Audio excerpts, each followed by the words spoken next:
محتمیم صاحبان، ان سب کو اللہ تعالیٰ اجر جزیل عطا فرمائے، ان کی محنتوں کو، ان کی کاوشوں کو، ان کی تمام کی تمام مساعی کو قبول فرمائے، اور اپنے شایان شان اللہ تعالیٰ ثواب سے ان کو اجر عطا فرمائے اور ثواب عطا فرمائے۔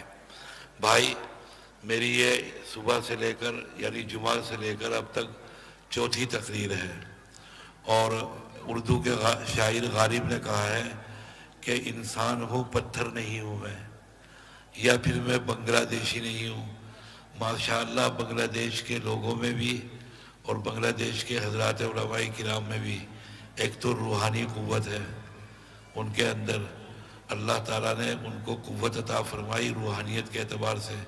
ایک مچھلی کی قوت ہے، اور مچھلی کی طاقت جنت کی غذا ہے، اور وہ غذا حضرات بنگلہ دیش کے لوگوں کو، عوام کو، اہل علم کو اس دنیا میں اللہ تعالیٰ نے عطا فرمائی۔ جتنی مچھلی ہم لوگ سال بھر میں کھاتے ہیں، آپ ایک دن میں کھاتے ہیں۔ ایک دن میں ایک ہندوستانی اوسطاً ایک سال میں ہندوستانی ایک زیادہ سے زیادہ 1 کلو مچھلی کھاتا ہے۔ آپ سال بھر میں کیا ایک دن میں کھا لیں گے؟ تو اس کی طاقت اللہ تعالیٰ نے عطا فرمائی۔ 4 اور 6 جلسے کر دیتے ہیں، اور اللہ تعالیٰ ان کو ہمت عطا فرماتے ہیں۔ ہم اس کے اندر بہت کمزور واقع ہوئے ہیں۔ بہرحال یہاں پر آمد کا اور اپنی حاضری کا حق ادا کرنا ہے، حکم کی تعمیل کرنی ہے۔ میں نے آیت قرآنی آپ کے سامنے تلاوت کی، جس میں حق تعالیٰ جل مجدہ نے اہل ایمان کو خطاب فرمایا، اور فرمایا کہ اے اہل ایمان، اگر تم تقوی اختیار کرو گے تو پھر ہم تمہیں ایک شان دیگر عطا فرمائیں گے، ایک الگ سے رتبہ عطا فرمائیں گے، ایک الگ سے مقام عطا فرمائیں گے۔ دنیا کے اندر سینکڑوں قومیں ہیں، سینکڑوں مذہب کے پیروکار ہیں، اور بہت سارے قبائل ہیں، لا تعداد اور انگنت برادریاں ہیں، ان کے الگ الگ رسوم اور رواج ہیں، لیکن فرمایا ان سب کے درمیان تمہاری شان الگ ہوگی، جدا ہوگی، ممتاز ہوگی، اور سب سے زیادہ امتیاز تمہیں حاصل ہوگا، ایک شرط کے ساتھ کہ اگر تم تقوی اختیار کرو۔ سوال یہ ہے، علماء نے بحث کی، حضرات مفسرین نے، کہ تقوی کیا ہے؟ اس کی پھر چند مثالیں پیش کی حضرات اہل علم نے۔ ایک تقوی ہے جناب سرور کائنات رسالت مآب صلی اللہ علیہ وسلم کا، ایک تقوی ہے حضرات صحابہ رضوان اللہ علیہ مجمعین کا، پھر تقوی ہمارے اکابر اولیاء حضرات اہل دل، اہل باطن و اہل اللہ کا ہے، ان کا تقوی ہے۔ تو جناب سرور کائنات صلی اللہ علیہ وسلم نے بھی بار بار تقوی کی جانب توجہ دلائی، اور اس کی اہمیت آپ اس طرح سمجھیے کہ قرآن مجید میں اگر آپ تتبع کریں، تلاش کریں اور جستجو کریں تو ہر صفحے پر اوسطاً تقوی کا ذکر 1 مرتبہ ضرور آ جائے گا۔ پورے قرآن مجید میں ہر صفحہ پر 1 مرتبہ تقوی کا ذکر، بعض صفحات میں 3 اور 4 مرتبہ قرآن مجید نے تقوی کا ذکر کیا۔ میں یہ کہنا چاہتا ہوں کہ اگر قرآن مجید کسی چیز کی جانب توجہ دلائے اور 1 ہی مرتبہ ذکر آ جائے تو وہ قیامت تک کے لیے کافی ہے۔ جائے کہ کسی چیز کی جانب قرآن مجید توجہ دلائے، مکرر دلائے، بار بار دلائے، لگاتار دلائے، اور اس کثرت کے ساتھ دلائے کہ جس کا شمار کرنا بھی ممکن نہ ہو، اس چیز کی اہمیت کا اندازہ آپ کر سکتے ہیں، تو آپ کو اندازہ ہوگا تقوی کیا ہے۔ حضرات صحابہ رضوان اللہ علیہ مجمعین میں سیدنا ابو بکر صدیق رضی اللہ تعالیٰ عنہ ٹھیک اس نہج پر ہیں، اس انداز پر ہیں، اس طریق پر ہیں جو جناب سرور کائنات صلی اللہ علیہ وسلم کا پسندیدہ طریقہ ہے۔ حضرات اہل علم نے لکھا کہ نبوت کے بعد اگر کوئی مقام ہے تو وہ مقام صدیقیت ہے۔ جناب ابو بکر صدیق کو کمال حاصل ہے، ایسا تقوی اللہ تعالیٰ نے عطا فرما دیا کہ جس کی کوئی نظیر نہیں حضرات صحابہ کے درمیان۔ پھر سیدنا عثمان غنی ہیں رضی اللہ تعالیٰ عنہ، حضرت کے واقعات میں لکھا کہ کہ بیت المال میں عطر آیا تقسیم ہونے کے لیے. حضرت عثمان غنی گھر میں عطر کا برتن لے کر آئے تقسیم کرنے کے لیے. تو تقسیم کیا تمام ضرورت مندوں کو اور اہل مدینہ کو. تقسیم کرنے کے بعد حضرت کی اہلیہ نائلہ نے عرض کیا کہ حضرت ہمیں بھی کچھ ادا کیجئے, اتنی خوشبو آ رہی ہے, اتنی خوبصورت خوشبو ہے کہ ہمیں بھی اس میں سے ملنا چاہیے. آپ نے فرمایا نائلہ یہ مسلمانوں کا حصہ ہے, اہل ایمان کا, مجاہدین کا, اس میں سے تمہیں نہیں دیا جا سکتا اور یہ اس میں تمہارا حصہ نہیں ہے. عثمان غنی یہ کہہ کر تشریف لے گئے باہر. جب گھر میں واپس آئے دوبارہ تو پورا گھر خوشبو سے بسا ہوا, معطر تھا پورا گھر. تو حضرت عثمان نے دریافت کیا اہلیہ سے, نائلہ سے, کہ بھائی یہ خوشبو کہاں سے آ رہی ہے. عرض کیا حضرت آپ جو عطر تقسیم کر کے خالی برتن چھوڑ گئے تھے, اس خالی برتن میں میں نے ہاتھ پھیر کر اپنے لباس پر ہاتھ پھیر لیا. عثمان سر پکڑ کر بیٹھ گئے اور فرمایا کہ نائلہ تو خود بھی ہلاک ہوئی, تو نے مجھے بھی ہلاک کر دیا. تمہارے لیے کہاں سے جائز تھا کہ تم خالی برتن میں ہی ہاتھ پھیر کر اپنے جسم پر پھیرو. یہ تقویٰ ہے حضرات صحابہ کا. جناب نبی کریم صلی اللہ علیہ وسلم نے مزاجوں کی تہذیب, اخلاق اور کردار اس قدر بلند کر دیے تھے, اتنے پاکیزہ کر دیے تھے کہ اس کی کوئی نظیر نہیں ملتی. اسی طریقے پر دوسرے صحابہ رضوان اللہ علیہم اجمعین, سیدنا عمر ابن خطاب رضی اللہ تعالیٰ عنہ ہیں, اسلام کی تاریخی شخصیت ہے, بنیادی اور اساسی شخصیت ہے, ان کی نظیر نہیں ملتی. ہندوستان کے اندر جب آزادی ہوئی سن 1947 میں, انگریز سے آزادی ملی اور وہاں پر حکومت قائم کرنے لگے, تو ان سب کے سربراہ گاندھی, کرم چند موہن داس گاندھی جی نے سب کو جمع کیا اور جمع کرنے کے بعد یہ کہا, یہ نصیحت کی اپنے تمام کے تمام لیڈران کو جنہوں نے آزادی کی جنگ میں شرکت کی تھی, کہ اگر حکومت کرنی ہے ہندوستان پر تو ایسی حکومت کرنا جیسے عمر نے حکومت کی ہے. عمر کی حکومت کی مثال غیر مسلم بھی دیتے ہیں. تاریخ میں ایسی کوئی دوسری شخصیت نہیں جیسا کہ سیدنا عمر ابن خطاب رضی اللہ تعالیٰ عنہ. حضرت کو جلال آتا تھا, حضرت کو غضب کی کیفیت ہوتی تھی, اور خاص طور سے توحید کے بارے میں, ایمانیات کے بارے میں, اسلام کے بارے میں حضرت بالکل برہنہ تلوار کی طریقے پر تھے. تو حضرت کے واقعات ہیں اور ان واقعات سے معلوم ہوتا ہے کہ حضرت کا مزاج کیا تھا. علماء محققین نے لکھا حضرت کا حلیہ کہ حضرت کا قد نکلتا ہوا تھا, لمبے قد کے تھے, اور گال حضرت کے اندر دھسے ہوئے تھے, مونچھیں رکھی ہوئی تھی سبالتین. جب عالم غضب میں ہوتے تھے تو اپنی مونچھوں کو تاؤ دیتے تھے, اپنی آستینیں چڑھاتے تھے. جب حضرت کو کسی بات پر غصہ آتا تو ایک مرتبہ حضرت عمر ابن خطاب حجامت بنوا رہے ہیں, لکھا ہے, اور حجامت کے دوران آپ اس سے بھی مرتبہ سمجھیے عمر کا, کہ مصر سے کتاب آئی ہے موافقات عمر, ان مصنف نے کتاب کے ان آیات کی نشاندہی کی ہے جو آیات حضرت عمر کے حق میں ان کی رائے کی موافقت میں قرآن مجید نازل ہوا. قرآن مجید 11 بار سے زائد آیتیں ایسی ہیں جو حضرت عمر کی موافقت میں, ان کی رائے کی موافقت میں, اس سے ان کی مقام کا, ان کی مرتبے کا اور ان کی عظمت کا پتہ چلتا ہے. حضرت حجامت بنوا رہے ہیں, حجامت بنا رہا ہے. دوران حجامت حضرت نے گلا صاف کیا اور کر کے اپنا گلا صاف کرنے کی کوشش, تو دیکھا کہ حجام بے ہوش ہو کر گر پڑا. جو حجام تھا وہ بے ہوش ہوا اور بے ہوش ہو کر گر پڑا. حضرت عمر نے اس کو ہوش میں لانے کی تدابیر کی, اس کے چہرے پر پانی کے چھینٹے دیے, ہوش میں لائے.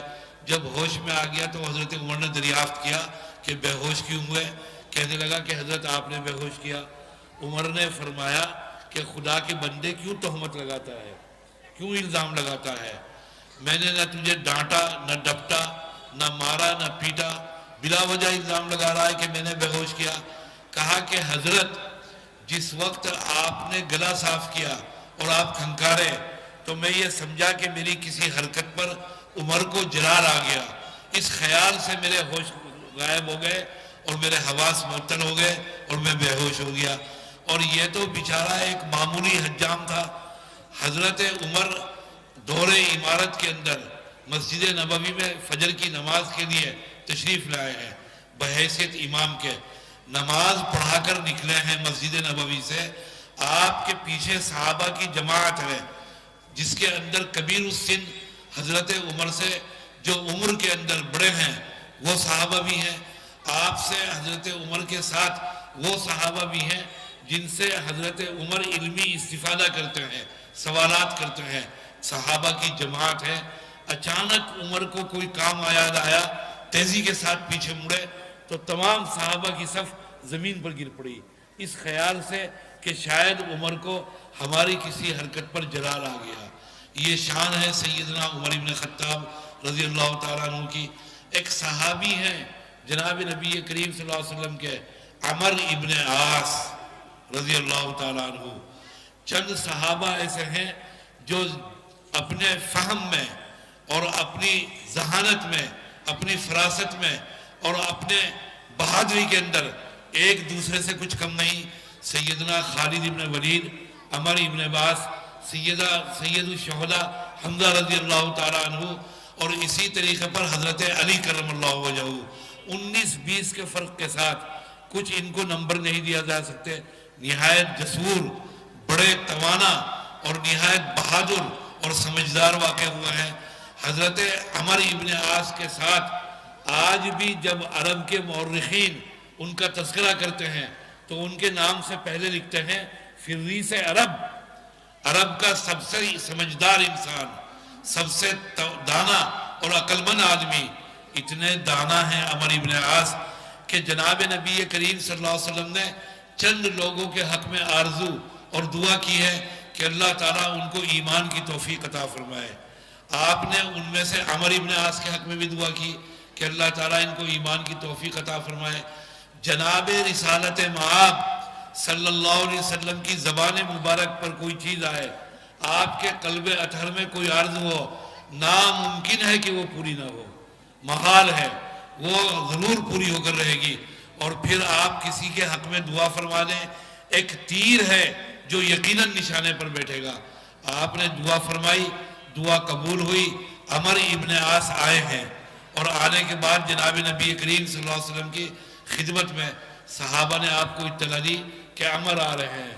حدیث میں ہے کہ آپ استقبال کے لیے کھڑے ہو گئے اور آپ نے اپنی چادر مبارک بچھائی ہے عمر کے آنے پر اور ان کے استقبال کے لیے، ان کو بٹھانے کے لیے۔ جب عمر آئے تو آپ نے ارشاد فرمایا سلام کے بعد کہ کیسے آنا ہوا؟ کہا کہ یا رسول اللہ آپ کے ہاتھ پر اسلام قبول کرنے کے لیے، بیعت اسلام کے لیے۔ آپ صلی اللہ علیہ وسلم نے بعجلت تمام جلدی کے ساتھ اپنے ہاتھ آگے بڑھائے کہ کہیں ارادہ نہ بدل جائے عمر کا۔ عمر نے اپنے ہاتھ آگے بڑھائے، جب پیغمبر نے ہاتھ آگے بڑھائے عمر نے اپنے ہاتھ پیچھے کھینچ لیے۔ آپ پریشان ہوئے، جناب نبی کریم صلی اللہ علیہ وسلم، آپ کے چہرے کا رنگ بدل گیا۔ آپ یہ سمجھے کہ شاید عمر کا قبول اسلام کا ارادہ تبدیل ہو گیا۔ آپ نے فرمایا ما لکا یا عمر، بڑی پریشانی سے آپ نے پوچھا عمر کیا بات ہے، آپ نے ہاتھ کیوں پیچھے ہٹا لیے؟ کہا یا رسول اللہ میں تو شرط کروں گا، میں تو بہت ذہین اور سمجھدار انسان ہوں، میں اپنے آباء و اجداد کا، اپنے بڑوں کا، اپنے بزرگوں کا مذہب چھوڑ کر آپ کا مذہب اختیار کر رہا ہوں۔ یا رسول اللہ میرے ایسے ایسے گناہ ہیں، میں نے ایسے ایسے گناہ انجام دیے ہیں جن کو نہ میں بیان کر سکتا نہ آپ سن سکتے۔ یا رسول اللہ مجھے آپ کا مذہب قبول کر کے اور اسلام قبول کر کے کیا ملے گا؟ میں اپنے بزرگوں کا مذہب چھوڑ کر آ رہا ہوں۔ آپ نے فرمایا الا تعلم ان الاسلام یہدم ما کان قبلہ وان الہجرۃ تہدم ما کان قبلہا۔ کیا عمر تم نہیں جانتے کہ اسلام اپنے سے پہلے تمام گناہوں کو معاف کر دیتا ہے؟ اتنے سمجھدار انسان ہیں یہ سیدنا عمر ابن عاص، مصر کے گورنر ہیں حضرت عمر کے دور امارت میں۔ حضرت عمر کو اطلاع ملی کہ عمر ابن عاص نے مصر میں گورنر ہاؤس بنا دیا۔ وہ گورنر ہاؤس کوئی وائٹ ہاؤس نہیں تھا، کوئی کریملن نہیں تھا، کوئی راشٹرپتی بھون نہیں تھا، ایک معمولی کمرہ بنایا تھا مٹی کا، اور گارے سے ایک کمرہ تیار کیا تھا۔ حضرت عمر نے مدینہ منورہ سے ایک پرچہ لکھا، معمولی پرزہ لکھا کہ او آس ابن آس، میں نے سنا ہے کہ تو نے کوئی کمرہ بنایا ہے گورنر ہاؤس، میرا یہ پیغام ملنے کے ساتھ ہی اسے زمین کے برابر کر دے، ورنہ وہیں پر پہنچ کر دونوں کان اکھاڑ کر گدی کے پیچھے لگا دوں گا، گردن کے پیچھے لگا دوں گا۔ یہ آرڈر دیا حضرت عمر نے۔ لکھا ہے تاریخ میں، جب عمر رضی اللہ تعالیٰ عنہ کا یہ پیغام قاصد لے کر پہنچا پیغامبر مصر حضرت عمر ابن عاص کے پاس، تو گورنر ہاؤس میں بیٹھے تھے، گورنری کے فرائض انجام دے رہے تھے، لوگوں کے مقدمات سن رہے تھے، فیصلہ کر رہے تھے۔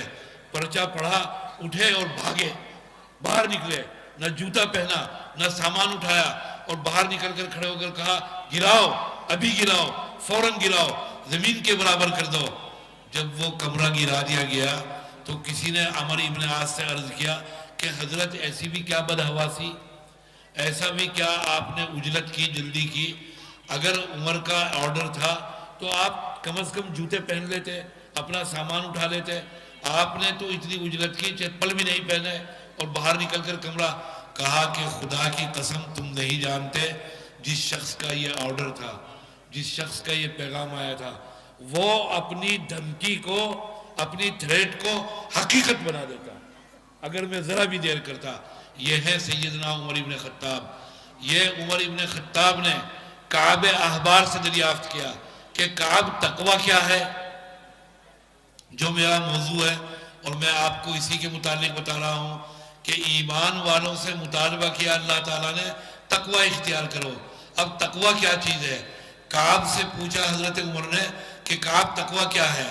حضرت کعب نے دریافت کیا، عمر کیا آپ کبھی ایسے راستے سے گزرے ہیں جس کے داہنی جانب بھی کانٹے ہوں، جس کے بائیں جانب بھی کانٹے ہوں، آگے بھی کانٹے ہوں، پیچھے بھی کانٹے ہوں؟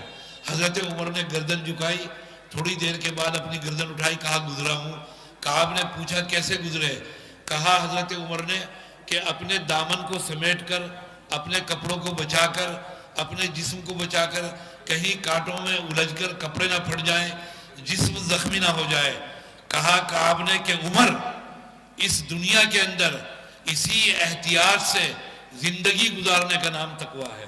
ہماری دائیں جانب بھی گناہ ہیں جو ہمیں دعوت دے رہے ہیں، ہماری بائیں جانب بھی گناہ ہیں، معصیتیں ہیں جو ہمیں پکار رہی ہیں، پیچھے بھی گناہ ہیں، آگے بھی گناہ ہیں۔